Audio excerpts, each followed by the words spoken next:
So, to show that this rule works, let's apply the rule to the above function. Let me get my notes.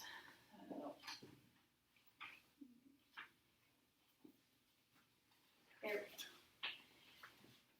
Okay, so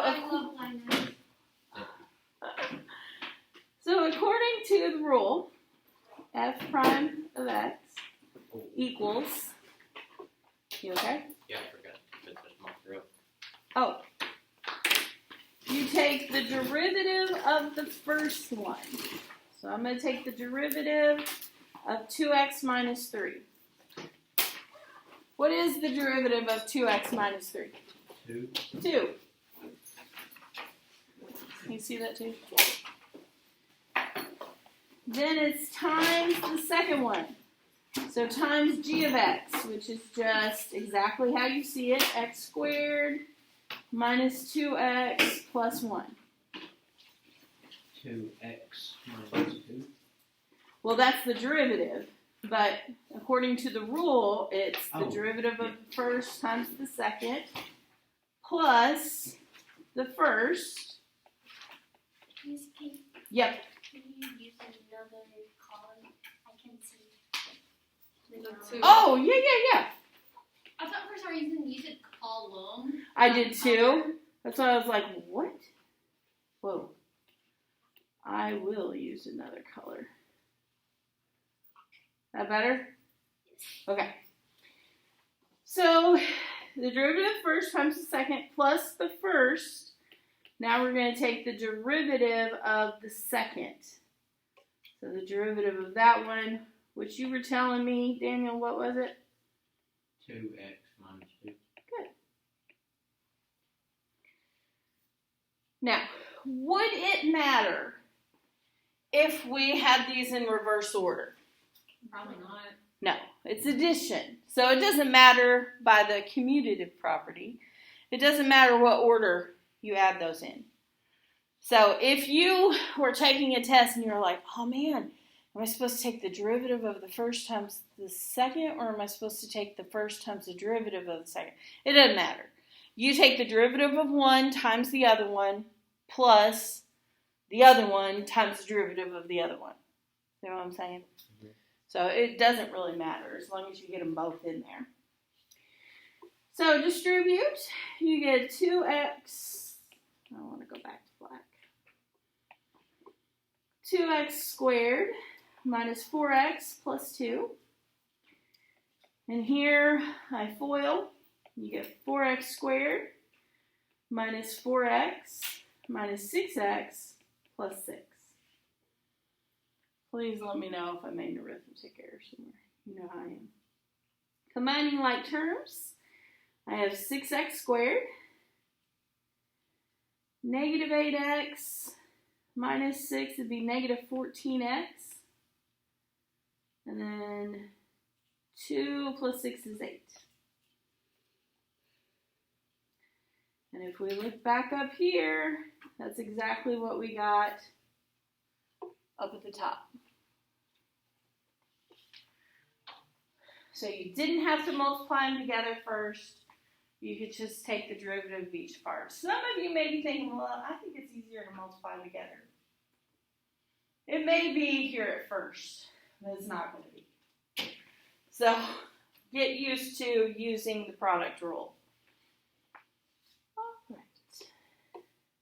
Oh, that's kind of what this last thing is talking about. Oh, why is this rule so important if we could just rewrite it and differentiate it? Sometimes it's not possible to rewrite it. For example, here g of x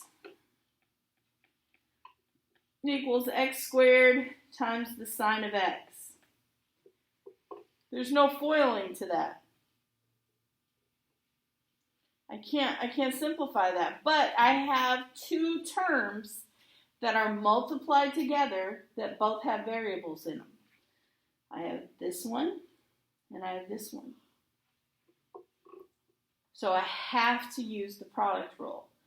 And this is where people mess up the most because people forget that you have to use the product rule.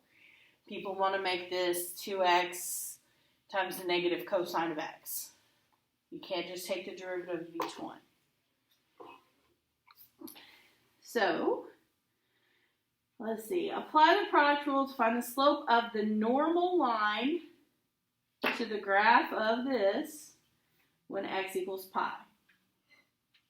So first, in order to find slope of any line, you have to find what? Slope of the tangent line. So then I have to find the derivative, yes.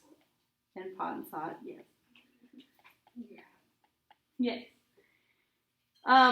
The reason why I'm not going to worry so much about finding pot and sot is I'm just looking for the slope. I'm not looking for the equation of the tangent line. So, derivative of the first, 2x times the second. No, not the derivative of the second, times the second, plus the first, X squared. times the derivative of the second. Negative cosine. Yep, negative cosine of x. I'm going to make it look a little prettier, not much. So 2x sine x minus x squared cosine x.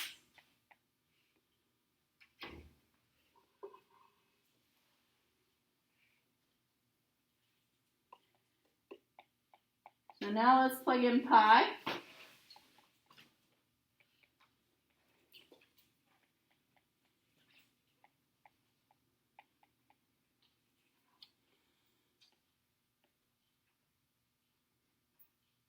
Here's the unit circle.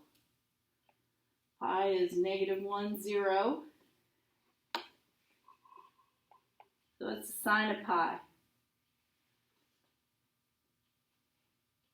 0. Yes, good.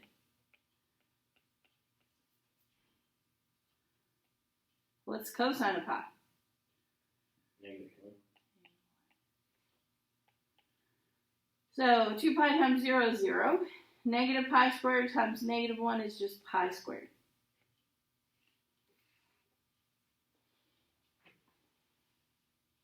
That's the answer. I don't know. Is it? We don't know. Well, what are we trying to find? The derivative. The slope of what? Tangent. Slope of the tangent line. What does it say we're trying to find? Slope of normal line. Yeah. Have we found the slope of the normal line? No, we found the slope of the tangent line. So what do we do to find the slope of the normal line? Make it perpendicular. Flip.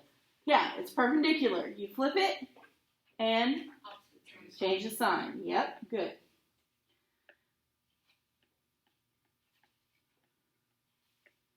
So the slope of the normal line would be -1 over pi squared.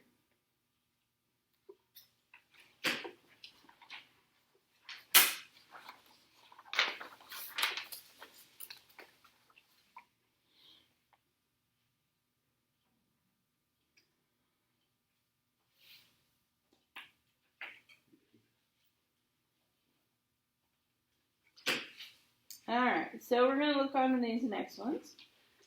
It says use the product rule to find the derivative. Now, it's going to get to the point where all this stuff is going to be thrown together, and you've got to figure out if it's something you have to use the product rule on or not. For example, if you had this problem, I don't have to use the product rule because I'm multiplying, yes, but I'm multiplying a constant times a variable. That I don't have to use the product rule on. I have to use the product rule when I'm multiplying two different functions together. Like sine and x. Like sine, or like this problem, f of x. I have two separate equations, basically expressions, that I'm multiplying. This one times this one. So you try it. Wait, we can't multiply those together? You could. You could multiply them together and then do the derivative. But we're practicing the product rule, so I don't want you to do it So that way. what were you saying we couldn't do on that one? Like, what's the difference on that one? You have to use the product rule. Well, you could multiply them together and then use the derivative. You could do that, yes. but I want you to use product